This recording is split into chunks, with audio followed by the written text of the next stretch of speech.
এক যে ছিল গাছ, সন্ধে হলেই দুহাত তুলে জুড়ত ভূতের নাচ। আবার হঠাৎ কখন বনের মাথায় ঝিলিক মেরে চাঁদ উঠত যখন, ভালুক হয়ে ঘাড় ফুলিয়ে করত সে গড়গড়। বৃষ্টি হলেই আসতো আবার কম্প দিয়ে জ্বর।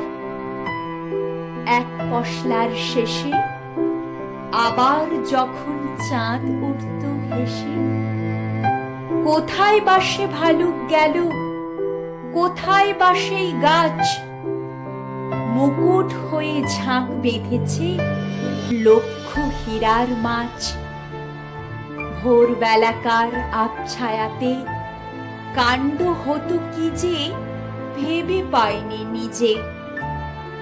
সকাল হলো যেই একটিও মাছ নেই, কেবল দেখি পড়ে আছে ঝিকির মিকির আলোর রূপালী এক ঝালর।